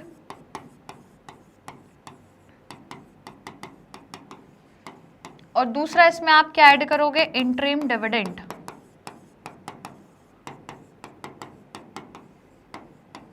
चलिए, तो यदि अब अपन चले इंफॉर्मेशंस में, तो इंफॉर्मेशंस में बोला है 10% प्रपोज्ड डिविडेंड इक्विटी शेयर का तो निल है, परंतु प्रेफरेंस शेयर का बोला है 10% देना है। तो बेटा आ जाओ 10%, प्रीवियस ईयर पे 10% है ना। तो देखो प्रेफरेंस शेयर आपके प्रीवियस ईयर में कितने हैं, 3 लाख है, तो 3 लाख का 10% प्रपोज्ड डिविडेंड दिया जाएगा। कितना? 3 लाख का 10%, तो 30,000 हो जाएगा। लिख देती हूँ मैं यहाँ पे 10% ऑफ 3 लाख, क्योंकि प्रपोज्ड डिविडेंड जो है बेटा प्रीवियस ईयर का ही करंट ईयर में दिया जाता है। तो ये हो जाएगा आपका कितना, 30,000 जो आप ऐड करोगे। उसके बाद अब आ जाओ इंटरिम डिविडेंड पे। तो बेटा इंटरिम डिविडेंड भी क्या बोला है, आपने देखा होगा, इंटरिम डिविडेंड 15% देना है इक्विटी शेयर्स पे। इक्विटी शेयर्स पे, तो बेटा इक्विटी शेयर कैपिटल यदि देखें तो अगेन डिविडेंड चाहे कोई भी हो, आप याद रखना, लिख लो इसको, कहीं भी लिख लो, डिविडेंड चाहे कोई भी हो प्रीवियस ईयर की वैल्यू पर करंट ईयर में दिया जाता है। तो हम प्रेफरेंस शेयर भी हमने 3 लाख पे निकाला, प्रीवियस ईयर का प्रपोज्ड डिविडेंड इस साल देंगे। सेम जो आपका इक्विटी शेयर पे इंटरिम डिविडेंड है वो भी प्रीवियस ईयर का इस साल देंगे। तो प्रीवियस ईयर का कितना है, 3 लाख है, तो 5 पे 15% नहीं निकालना है, 3 लाख पे 15% निकालना है। ठीक है, तो लिख लो कहीं पे डिविडेंड प्रीवियस ईयर का करंट ईयर में देते हैं, इसलिए जो भी है वो प्रीवियस ईयर पे कैलकुलेट होगा। दूसरी बात, यदि इंटरेस्ट की बात आ जाए, डिबेंचर्स पे इंटरेस्ट, तो वो बेटा करंट ईयर का करंट ईयर पे ही निकालते हैं इंटरेस्ट। जैसे कि क्वेश्चन में वैसे तो दिया नहीं है, हाँ नहीं दिया यहाँ पे। तो यदि फॉर एग्जाम्पल कोई भी डिबेंचर है 10% डिबेंचर, तो मतलब 10% इंटरेस्ट देना है। काय पे देंगे, काय पे वो इंटरेस्ट देंगे, करंट ईयर की वैल्यू पर। ठीक है, जब देने की बात आएगी, और जब इंटरेस्ट लेने की बात आएगी ना, तो वो प्रीवियस ईयर की वैल्यू पर निकालेंगे। अभी जैसे हमको इन्वेस्टमेंट एक दिया हुआ है, उस इन्वेस्टमेंट पे हमको इंटरेस्ट लेना है, तो वो जो इंटरेस्ट हम कैलकुलेट करेंगे वो प्रीवियस ईयर के इन्वेस्टमेंट की वैल्यू पर करेंगे। तो ये 2-4 चीजें मैं अभी आपको लिख दूंगी, तो आप भी इसको नोट्स में लिख लेना। ठीक है, तो एक काम करते हैं, यहाँ पे पहले हम लिख लेते हैं 2-3 चीजें। तो देखो सबसे पहला कि यदि आपका प्रपोज्ड डिविडेंड है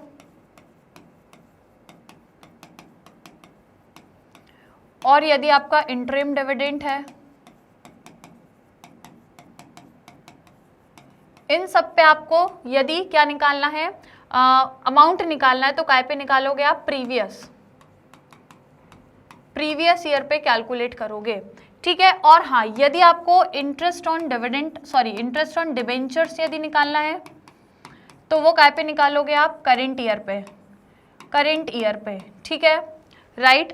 चलो अब आ जाओ, हम लोग क्वेश्चन में क्या देख रहे थे, हाँ इंटरिम डिविडेंड। तो ये बोला है 15% ऑफ व्हाट, 3 लाख, राइट। तो चलो जल्दी से आप मुझे 3 लाख का 15% निकाल के बताओ कितना आएगा, 45,000। ठीक है, कितना निकल के आएगा ये आपका, 45,000। तो बस इन तीनों को क्या कर दो, अब आप ऐड कर दो, 45,000 और लिख के यहाँ पे क्या कर दो, सबको ऐड कर दोगे, और तो कुछ है नहीं, सिर्फ इतनी चीजें। तो ये आपका कितना आ जाएगा, नेट प्रॉफिट 2,75,000। ये हमने क्या निकाल लिया बेटा, net profit before tax and extra ordinary item. कोई दिक्कत, कोई समस्या, डन। अब हमने ये निकाल लिया, अब डायरेक्टली हम कैश फ्लो स्टेटमेंट पे चल सकते हैं। ठीक है, तो चलिए कैश फ्लो बनाएंगे यहां पर।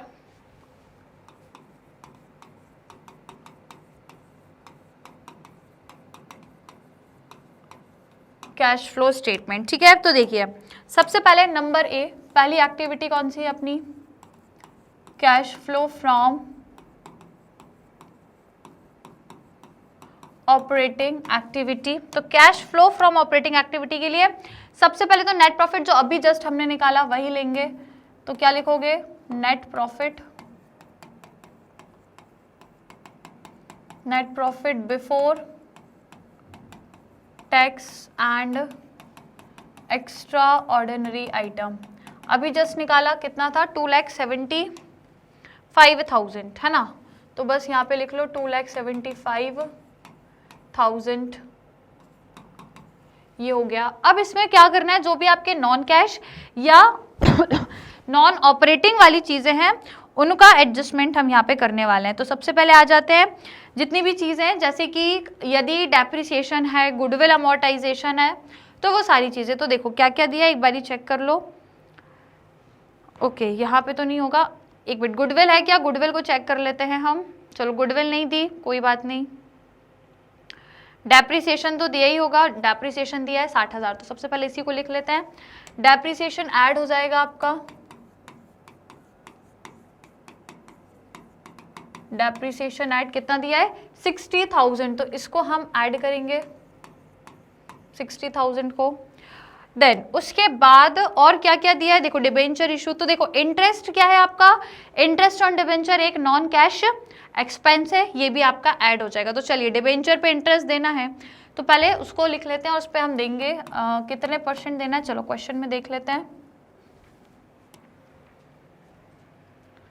क्वेश्चन में आपको 10% बोला है शायद, डिबेंचर्स 10% डिबेंचर है, तो बस मैंने क्या बोला, इंटरेस्ट निकालना है डिबेंचर पे, तो प्रीवियस नहीं प्रेजेंट या करेंट ईयर की वैल्यू, तो करेंट की कितनी है 3 लाख है, इस 3 लाख पर आपको 10% डिबेंचर देना, इंटरेस्ट देना है। तो 10%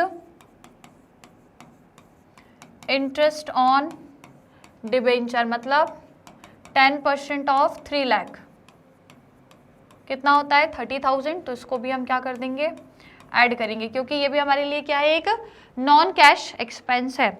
कोई दिक्कत, कोई समस्या, यहाँ तक की कहानी क्लियर हो गई है, राइट। अब इसके बाद आपने देखा होगा क्वेश्चन में आपको 2 चीजें और दी हुई है डिविडेंड के बारे में। दोनों आपको डिविडेंड कौन कौन से दिए हुए हैं, दोनों जो भी डिविडेंड है, एक आपका प्रपोज्ड डिविडेंड और एक आपका इंटरिम डिविडेंड, वो कहाँ जाएगा, वो भी यहाँ पर आता है क्या। तो याद रखना डिविडेंड नहीं आता यहाँ पे, केवल इंटरेस्ट आता है। बहुत बार स्टूडेंट को यही कंफ्यूजन होती है कि क्या यहाँ डिविडेंड पे आएगा, तो डिविडेंड नहीं आता, केवल इंटरेस्ट आएगा। डिविडेंड आपका जो उसकी एक्टिविटी उसी में जाएगा, यहाँ पर नहीं शो करेंगे, ठीक है। अब देखो हमने नोट्स बनाए थे यहाँ पे, इसमें हमको क्या हुआ था, लॉस है, तो लॉस क्या है आपके लिए, एक नॉन ऑपरेटिंग एक्सपेंस है, इसको भी ऐड करना है, तो इसको ऐड कर देंगे हम कितना 40,000, तो ये 40,000 आपका ऐड होगा। Loss on sale of machinery, loss on sale of machinery को बेचकर हमें लॉस हुआ है, it is also non operating expense, ये भी ऐड होगा। और कुछ एनीथिंग एल्स चेक कर लेते हैं एक बारी। ये provision for doubtful debt, last item यही है। इसका क्या करते हैं, मैंने आपसे पूछा था, आपने मुझे आंसर किया कि क्या करना है। तो देखो सिंपल सी बात है, यदि provision for doubtful debt increase होता है तो ऐड होता है, और यदि ये डिक्रीज होगा तो माइनस होगा। तो फिलहाल देखें तो ये इंक्रीज हो रहा है, तो ऐड तो करना है, पर कहाँ करना है बेटा, यहीं, ये जो ऑपरेटिंग एक्टिविटी हम निकाल रहे हैं इसी में इसको ऐड करेंगे, यहीं पर, ठीक है। तो ऐड क्या करना है आपको, इंक्रीज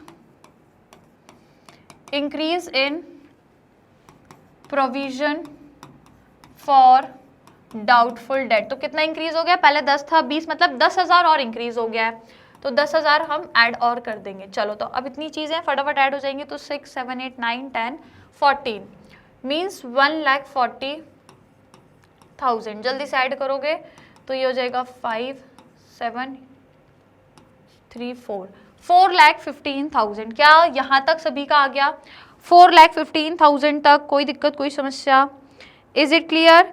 चलिए तो ये हो गया, ये हमने क्या किया, जितने भी नॉन कैश एक्सपेंस और नॉन ऑपरेटिंग एक्सपेंस थे उनको हमने क्या कर दिया, ऐड कर दिया।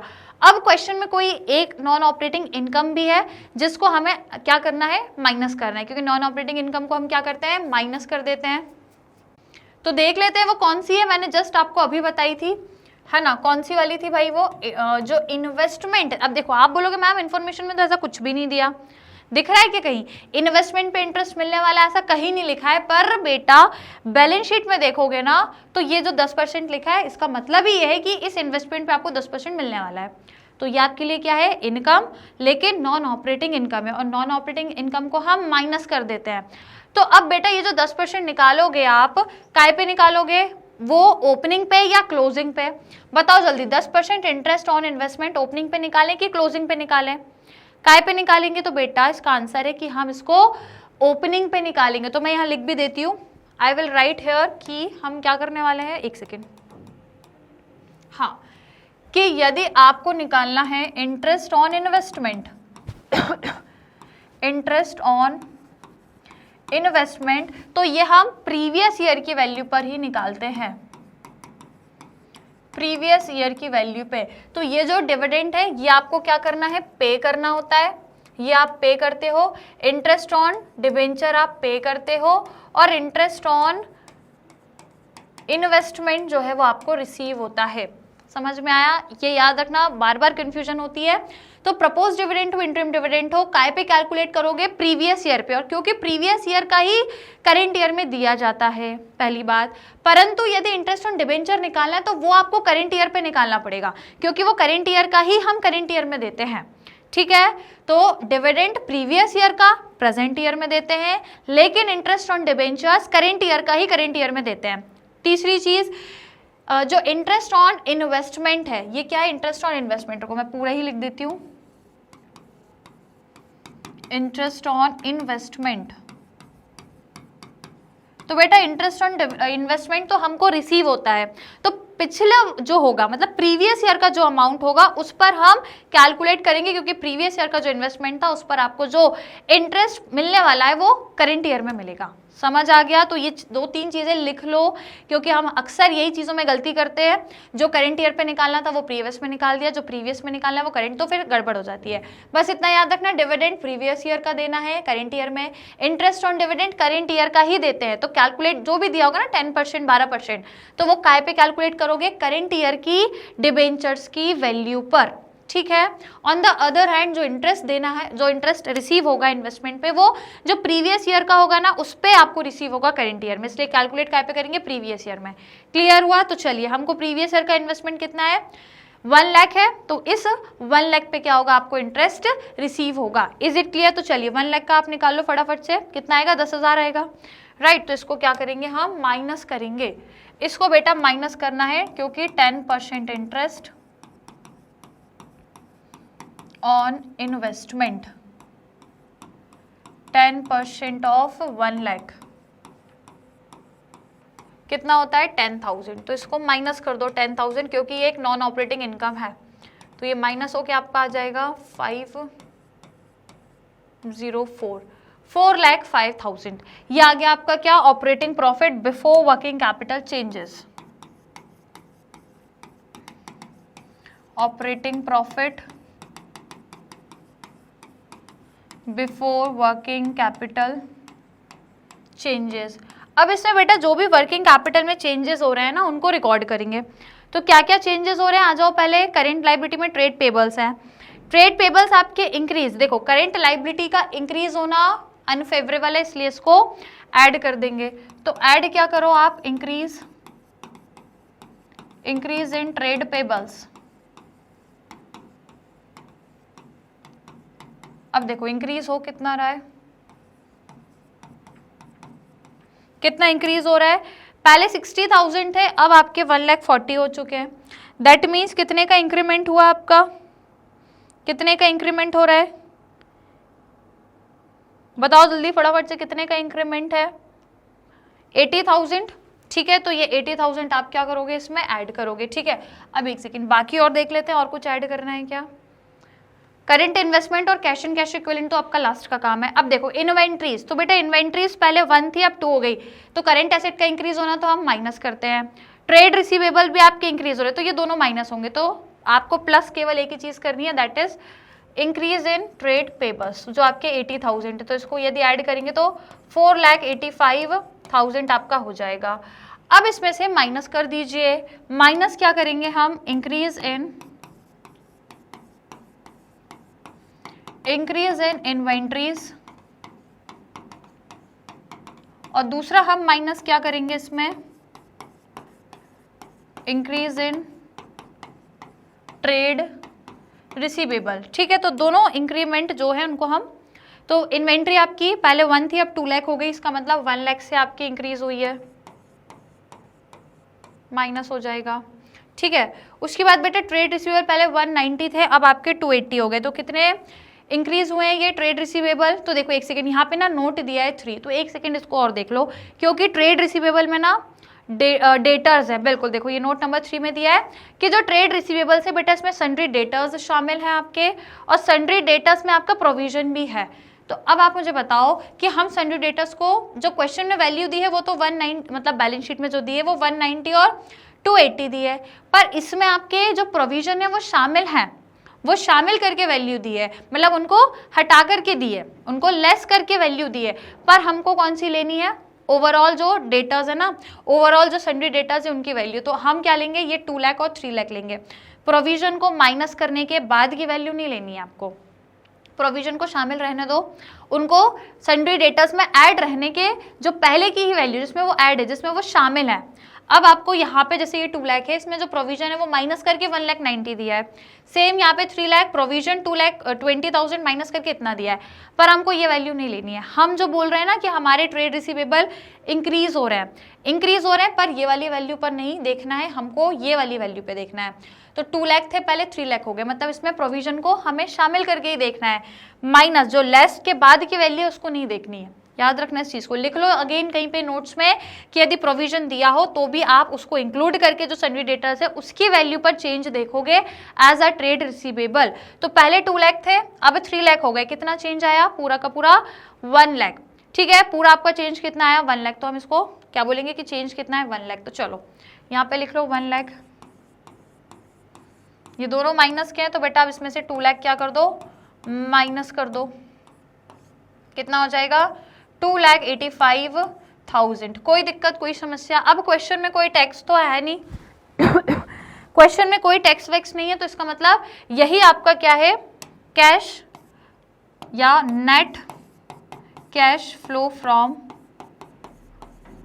फ्रॉम ऑपरेटिंग एक्टिविटी कितना, 2,85,000। तो बेटा पहली एक्टिविटी से तो हमारा आंसर आ गया है 2,85,000। कोई दिक्कत, कोई समस्या।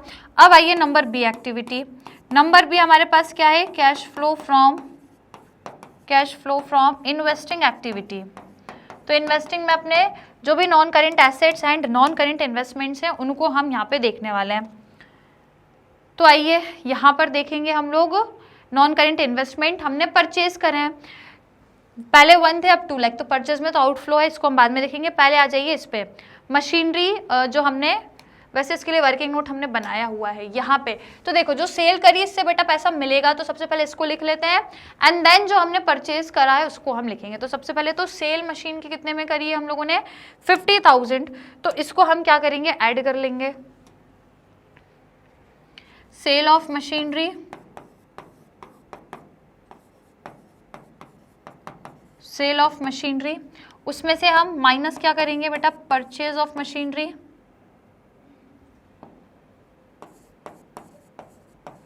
परचेज ऑफ मशीनरी, जिसमें से माइनस क्या करेंगे हम, परचेज ऑफ इन्वेस्टमेंट। अच्छा एक सेकेंड, इन्वेस्टमेंट पे इंटरेस्ट भी तो रिसीव हुआ है, तो वो क्या है हमारे लिए, इनफ्लो है। इंटरेस्ट जो वो नॉन करेंट इन्वेस्टमेंट पे मिला that is also income, inflow है, तो उसको भी हम यहाँ ऐड करेंगे। ठीक है, तो पहले एक काम करते हैं, इसको हम ऐड कर देते हैं यहाँ पर। क्या ऐड करेंगे हम, 10% इंटरेस्ट ऑन इन्वेस्टमेंट। तो वो इंटरेस्ट 10,000 का था, और मशीन कितने में बेची हमने, 50,000 में। तो यहाँ पे आप कितना लिखोगे, 50,000, और इंटरेस्ट आपको रिसीव हुआ 10,000। तो टोटल बेटा ये हो गया आपका 60,000, ये 60,000 हो गया। उसके बाद मशीनरी परचेज कितने में करी है, 2.5 लाख में। ठीक है, 2.5 लाख में मशीन परचेज करी है, तो यहाँ लिख लेंगे हम 2,50,000।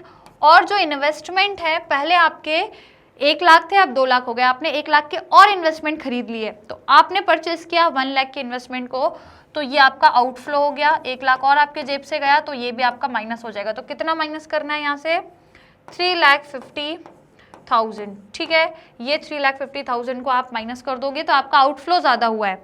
यदि यहाँ पे देखें तो आपका आउटफ्लो ज़्यादा हुआ है, तो माइनस करके बताओ कितना आएगा, माइनस करके कितना आ रहा है, 2,90,000। ठीक है, तो ये आ जाएगा 2,90,000, लेकिन आउटफ्लो ज़्यादा है, तो आपका ये ब्रैकेट में आंसर आएगा ये आ गया आपका आंसर, या फिर इसको हम बोलेंगे क्या, net cash outflow, net cash outflow from investing activity. Clear, number B solve. अब आएंगे तीसरी एक्टिविटी और बची है फाइनेंसिंग एक्टिविटी, तो चलिए उसको और सॉल्व कर लेंगे हम। Number C financing activity, cash flow from financing activity. तो इसमें बेटा जो भी शेयर्स वगैरह हैं उनसे रिलेटेड चीजें हम लिखेंगे। तो देखो शेयर्स का आपको नोट्स में दिया है, इक्विटी शेयर है आपके, पहले 3 लाख थे, अब 5 लाख हो गए, तो 2 लाख आपने और इक्विटी शेयर इशू करे तो पैसा आया होगा। तो लिख लो यहाँ पे बेटा इशू ऑफ इक्विटी शेयर। कितना बोला है, 2 लाख, तो यहाँ पे लिख लो 2 लाख। उसके बाद आपने देखा है कि क्वेश्चन में आपसे बोला है सिक्योरिटीज प्रीमियम, तो मतलब आपने वो जो शेयर इशू करे प्रीमियम पे करे, पहले थी नहीं अभी है 10,000, तो ये सिक्योरिटी प्रीमियम्स आपकी ऐड हो जाएगी। सिक्योरिटी प्रीमियम कितनी, 10,000 क्या करना है, ऐड करना है। उसके अलावा और हमने आई थिंक डिबेंचर्स भी इशू करे हैं ना, कहाँ गए भाई डिबेंचर, ये रहे। डिबेंचर पहले 2 लाख थे, अब 3 लाख हो गए, तो हमने 1 लाख डिबेंचर्स भी इशू करे, तो उससे भी हमको अमाउंट रिसीव हुआ है, तो वो भी ऐड हो जाएगा आपका। इशू ऑफ 10% डिबेंचर कितना, 1 लाख। इसके अलावा तो फिर हमारा आउटफ्लो ही है, डिविडेंड वगैरह दिया तो वो सब आउटफ्लो में आ जाएगा इतनी। और हाँ रिडेम्पशन भी किए हमने प्रेफरेंस शेयर, है ना, क्योंकि प्रेफरेंस शेयर को देखे तो वो रिडेम किए हैं, क्वेश्चन में दिया है। यदि यहाँ पे देखोगे आप, एक सेकेंड, यहाँ पर प्रेफरेंस शेयर कहाँ दिए भैया, शेयर कैपिटल नोट्स में दिए हैं ना, तो ये देखो प्रेफरेंस शेयर पहले 3 थे अब 2 हो गए, तो ये हमने रिडीम करे, तो उसको हम आउटफ्लो में लिखेंगे। फिलहाल इनफ्लो सिर्फ इतना है, कितना, 3,10,000, तो इनफ्लो हमारा कितना है, 3,10,000, इतने से पैसा आपको रिसीव हुआ है। इज इट क्लियर, यहाँ तक की कहानी क्लियर है। अब इसके बाद जो हमको अमाउंट बाहर गया है उसको हम यहाँ पर शो करेंगे। तो आपको पता है कि हमने 2 प्रकार के तो डिविडेंड दिए, एक प्रपोज डिविडेंड प्रीवियस ईयर का जो करंट ईयर में दिया, और एक जो इंटरिम डिविडेंड 15% हमने इक्विटी शेयर्स पे दिया, वो दोनों। उसके बाद तीसरी चीज़ है हमारे पास जो हमने डिबेंचर्स पे इंटरेस्ट दिया, वो भी हमारा फाइनेंसिंग में ही आता है। और चौथी चीज़ हमने क्या दी है, रिडेम्पशन किया है प्रेफरेंस शेयर को। तो ये 4 चीज़ों से पैसा बाहर गया है, तो चारों को लिख लेंगे, माइनस हो जाएगा ये, ठीक है। तो माइनस सबसे पहले लिख लो रिडेम्पशन ऑफ प्रेफरेंस शेयर, ठीक है। तो देखो रिडेम्पशन प्रेफरेंस शेयर का कितना किया है, पहले 3 थे अब 2 हो गए, मतलब 1 लाख हमने रिडेम्पशन किया है, तो यहाँ पे हम लिखेंगे 1 लाख, ओके। उसके बाद इंटरेस्ट 10% इंटरेस्ट हमने डिबेंचर्स पे दिया, इंटरेस्ट ऑन डिबेंचर। उसके बाद हमने प्रपोज्ड डिविडेंड दिया, प्रपोज्ड डिविडेंड 10% दिया है प्रेफरेंस शेयर्स पे। तीसरा हमने इंटरिम डिविडेंड दिया, इंटरिम डिविडेंड 15% हमने इक्विटी शेयर्स पे दिया। क्लियर, चलिए तो इंटरेस्ट हमने डिबेंचर्स पे कितना निकाला था, कितना निकाला था बेटा, 3 लाख का 10% मतलब 30,000 निकाला था हम लोगों ने, तो ये 30,000 भी आपका क्या हो जाएगा, माइनस हो जाएगा। मैं यहाँ लिख देती हूँ 10% ऑफ 3 लाख। क्लियर। उसके बाद यदि हम देखें प्रपोज्ड डिविडेंड में, तो प्रपोज्ड डिविडेंड हमने प्रेफरेंस शेयर पे 10%, प्रेफरेंस शेयर मतलब वही 3 लाख पे हमने 10% निकाला था, तो ये भी सेम आपका 10% ऑफ 3 लाख, तो वो भी आपका कितना है, 30,000 ही है। और तीसरा हमने इंटरिम डिविडेंड दिया है 15% ऑफ 3 लाख अपने शेयर्स पे, इक्विटी शेयर पे, तो वो आया था हमारा 45,000। इन सबको ऐड कर दो और 3,10,000 में से हम क्या कर देंगे, माइनस कर देंगे। तो बताइए कितना निकल कर आएगा, तीनों को ऐड करोगे तो कितना आएगा, ये हो जाएगा आपका 5 और 6 7 8 9 10 और ये 2।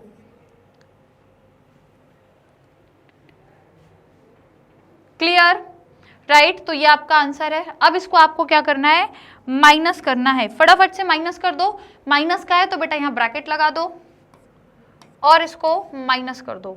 तो माइनस करेंगे तो ये हो जाएगा आपका 059 95,000। पॉजिटिव में ही आएगा क्योंकि आपका जो प्लस वाली वैल्यू है वो ज़्यादा है, प्लस वाली वैल्यू ज़्यादा है इसलिए आपका प्लस में है। एक सेकेंड, यह होगा आपका 10 वेट, ये 0 होगा और ये 1, ठीक है। 1,05,000 1,05,000 आपका निकल कर आ जाएगा। कौन सी वाली फाइनेंसिंग एक्टिविटी से जो आपका इनफ्लो हुआ है वो। Is it clear? समझ में आ गया सभी को? चलिए, तो ये हो गया अपना। अब इसमें हम क्या करेंगे, ये 1 मिनट पहले लिख लेते हैं यहाँ पर कि ये हमारा क्या है, net cash inflow, net cash inflow from financing activity, ये आ गया। अब इसके बाद हम लोग जो अगली चीज करेंगे, इंक्रीज है कि डिक्रीज है। तो देखो ये तो अपना 1 लाख समथिंग पॉजिटिव आया है, ये 2 लाख नेगेटिव है और ये भी, तो मतलब आपका पॉजिटिव में ही आएगा क्योंकि एक ही नेगेटिव है बाकी 2 पॉजिटिव है। तो इसको हम क्या बोलेंगे, net increase in cash and cash equivalent. तो कितना इंक्रीज हुआ है, तीनों एक्टिविटी के जो अमाउंट आए हैं उनको ऐड कर दोगे, तीनों मतलब A plus B plus C। तो देखो नंबर A में कितना है 285, 2,85,000 प्लस 1,05,000 और एक आपका माइनस में आया है जो B वाली एक्टिविटी है उससे, दैट इज 2,90,000। तो इसको माइनस करेंगे क्योंकि ये माइनस में है, ये माइनस में हो जाएगा। तो चलिए इन दोनों को ऐड कर लो पहले, है ना। दोनों को ऐड करके ये जो 2,90,000 है इसको क्या कर दो, माइनस कर दो। और मुझे बताओ फिर कितनी वैल्यू निकल कर आ रही है, कितनी वैल्यू निकल के आएगी बेटा? 1 लाख आ रहा है क्या सभी का? ठीक है, तो आपकी जो वैल्यू आएगी वो 1 लाख आएगी। अब ये तो 1 लाख जो आई है ना, इसमें आपको बेटा ऐड क्या करना होता है, opening balance of cash and cash equivalent. अब क्वेश्चन में आई थिंक करंट इन्वेस्टमेंट भी गिवन है, तो दोनों को हम क्या करेंगे, करंट इन्वेस्टमेंट, ये देखो करंट इन्वेस्टमेंट भी और कैश एंड कैश इक्विवेलेंट भी है। तो ओपनिंग बैलेंस देखेंगे मतलब 2022 का, तो 50 और 20 कितना 70,000 है ना। तो आपको क्या लेना है, एक तो करंट इन्वेस्टमेंट लेना है प्लस उसमें आपको कैश इक्विवेलेंट करना है। तो वो आपको दिए हैं 50,000 प्लस 20,000, तो बेटा कितना हो गया ये 70,000, ठीक है। तो ये 70,000, 1 लाख में ये 70,000 प्लस करोगे तो 1,70,000 हो रहा है। अब ये 1,70,000 किसके बराबर आना चाहिए आपका, closing balance of cash and cash equivalent, मतलब वही आपके current investment plus cash equivalent, current investment और कैश इक्विवेलेंट। क्लोजिंग बैलेंस दोनों का देखो 90 और 80, तो 90 और 80 को प्लस करोगे तो बेटा कितना आएगा, मेरे ख्याल से 1,70,000 ही आना चाहिए, है ना, इतना ही आएगा। और जब दोनों को ऐड करोगे तो ऑटोमेटिकली 1,70,000 आएगा, और यहाँ पे दोनों को ऐड करोगे तो भी 1,70,000 होगा, यहाँ पे दोनों को ऐड करोगे तो भी 1,70,000। तो इसका मतलब अपना जो आंसर है, जो सॉल्यूशन है वो पूरा सही है। क्लियर, समझ आया? तो बेटा जल्दी से लाइक और शेयर कर दो, जल्दी से फटाफट से सभी को बोल रही हूँ लाइक शेयर कर दो। और आई होप, उम्मीद करती हूँ कि आपने कॉपी में लिखा होगा, नोट कर लिया होगा, तो इसको एक बार और रिवाइज करना, क्योंकि इसमें हमने बहुत सारी एडिशनल इन्फॉर्मेशन को सॉल्व करा। एग्जाम में यहाँ से कोई सी भी 2-3 आ जाएंगी, तो बस यदि ये पूरी इन्फॉर्मेशन आपने प्रैक्टिस कर ली है तो बस बढ़िया है। एक और इन्फॉर्मेशन रहती है प्रोविजन फॉर टैक्स, और जो टैक्स पे हम करते हैं ड्यूरिंग द ईयर, तो वो तो हमने बहुत बार पहले ही क्वेश्चंस पे प्रैक्टिस कर ली थी। तो टोटल हमने यहाँ पे 10 सवाल कर लिए हैं। Cash flow statement with adjustment के टोटल 10 क्वेश्चन कर लिए। यदि आपने इनको भी ईमानदारी से यदि प्रैक्टिस कर लिया मेरे साथ, तो फिर आपको आराम से कैश फ्लो का कोई सा भी क्वेश्चन आ जाएगा, आप कर लोगे, क्योंकि मैंने जितने क्वेश्चन कराए उसमें मैक्सिमम चीजें हम लोगों ने कवर करी हैं, है ना। इसीलिए मैं आपके लिए इतना बड़ा क्वेश्चन लेकर आई थी जिसमें हमने इतनी सारी इन्फॉर्मेशन को कवर कर लिया। Clear, right. तो चलिए अब आप बारी है स्क्रीनशॉट लेने की, है ना। तो सबसे पहले कहाँ से स्टार्ट करोगे आप, वर्किंग नोट्स, ठीक है। चलो यहाँ से फटाफट से स्क्रीनशॉट लेना चालू कर दो। डन, ले लिया। चलिए उसके बाद ये अपना सॉल्यूशन, डन। चलिए उसके बाद ये आपका रिमेनिंग सॉल्यूशन, डन। चलिए उसके बाद ये आपके कुछ और वर्किंग नोट्स है, ये बहुत इंपॉर्टेंट है, इसको लिख लेना, एग्जाम तक याद करके जाना, ठीक है। ये इंपॉर्टेंट इसलिए क्योंकि कई बार स्टूडेंट्स को गलती से जैसे यहाँ पे प्रीवियस ईयर पे निकालना था, उन्होंने करंट ईयर पे निकाल दिया, ये प्रीवियस पे निकालना है करंट, तो ये गलती ना हो इसलिए लिख लो, दो तीन शब्दों में कहीं पे भी लिख लो, बस लिख लो, और एग्जाम के 2 दिन पहले इसको रिवाइज कर लेना, जब भी कैश फ्लो का क्वेश्चन करोगे तो इसको एक बार रिवाइज कर लेना। क्लियर, समझ में आ गया? तो चलिए फिर आज का सेशन होता है बेटा ओवर। अब आपका काम है लाइक और शेयर करना, तो जल्दी से फटाफट से लाइक और शेयर कर दो, ठीक है? अपन इसको कर देते हैं क्लियर, और आप क्या करोगे, लाइक शेयर, फटाफट लाइक शेयर कर देना यदि क्वेश्चन समझ में आ गए हैं। ऐसे ही और प्रैक्टिस करना, जितने 10 क्वेश्चन करा लिए इनको अच्छे से प्रैक्टिस कर लेना। इसी के साथ आज का सेशन होता है over. I hope you enjoy the class. Question समझ में आए होंगे, इंटरेस्टिंग लगे होंगे, कॉन्सेप्ट्स क्लियर हुए होंगे, प्रॉब्लम्स आपकी सॉल्व हो गई होंगी, तो लाइक और शेयर जरूर कर देना। बाकी डेली अपनी क्लासेस चली रही हैं। अब अपन एक्सरसाइज के क्वेश्चंस को यहीं पे वाइंड अप कर रहे हैं, क्योंकि बहुत क्वेश्चंस हमने कर लिए, it is more than enough. ठीक है बेटा, तो अब अपन चैप्टर के एक्सरसाइज के क्वेश्चंस फिनिश, पूरे कॉन्सेप्ट फिनिश। अब हम मूव करेंगे कुछ और other practice question, MCQ, assertion, reason, ये सारी चीजें करेंगे। तो अगली क्लास में बेटा फिर से जुड़ जाना मेरे साथ। अकाउंटेंसी की क्लासेस में कुछ और प्रैक्टिस क्वेश्चंस करेंगे कैश फ्लो स्टेटमेंट के। तो बस बने रहिएगा इसी चैनल, इसी प्लेटफॉर्म मैग्नेट ब्रेन्स पर, जो आप सभी को हाई क्वालिटी एजुकेशन प्रोवाइड कराते हैं, और वो भी एब्सोल्युटली फ्री ऑफ कॉस्ट में, जहां पर आपको सीबीएसई के अलावा अदर स्टेट बोर्ड के कोर्सेज भी हम कवर कराते हैं, जैसे कि दिल्ली, बिहार, यूपी, एमपी और राजस्थान बोर्ड। और यदि वैदिक मैथ्स, क्रैश कोर्स और स्पोकन इंग्लिश की बात करूं तो ये भी हम आप लोगों को प्रोवाइड करते हैं हमारे चैनल से। चैनल पर आपको कंप्लीट कोर्सेज मिलेंगे, subject wise, chapter wise, topic wise, detailed explanation, काफी सारे प्रैक्टिस क्वेश्चंस। तो जाके जरूर चैनल को सर्च करिए और सब्सक्राइब कर लीजिए। और यदि आप चाहें तो हमारे पास 2 ऑप्शन और है, आप मोबाइल ऐप भी डाउनलोड कर सकते हो, अदरवाइज हमारी वेबसाइट है जिस पर कंप्लीट कोर्सेज आप एक्सप्लोर कर सकते हो एब्सोल्युटली फ्री ऑफ कॉस्ट में। तो ये 2-3 ऑप्शन है, जहां से भी आपको लगे आप कोर्सेज आराम से एक्सप्लोर कर सकते हो। और हाँ, यदि आप ई बुक्स और ई नोट्स को अवेल करके अपने कॉन्सेप्ट्स क्लियर करना चाहते हैं तो उसके लिए क्या करना है, नीचे डिस्क्रिप्शन बॉक्स में एक लिंक है, उसको क्लिक करना है, उसको क्लिक करके आप आराम से अवेल कर सकते हो। और यदि आप other social media platform use करते हो जैसे YouTube, Facebook, Instagram, Twitter and WhatsApp, तो यहाँ पर हमें फॉलो करके अपनी लर्निंग को इंटरेस्टिंग एंड अमेजिंग बना सकते हो, तो जरूर से फॉलो करिएगा। फिलहाल सेशन को लाइक और शेयर कर देना, चैनल को सब्सक्राइब कर देना यदि नहीं किया है तो। ठीक है, चलिए तो आज की क्लास को वाइंड अप करते हैं। बहुत लंबा सेशन हो गया, पर 2 क्वेश्चन भी करें और वो दोनों बहुत इंपॉर्टेंट है, तो एक बार रिवाइज कर लेना। मिलेंगे आगे नेक्स्ट क्लास में कुछ और प्रैक्टिस क्वेश्चंस के साथ। तब तक अपना ध्यान रखिए, take care, bye bye and keep learning.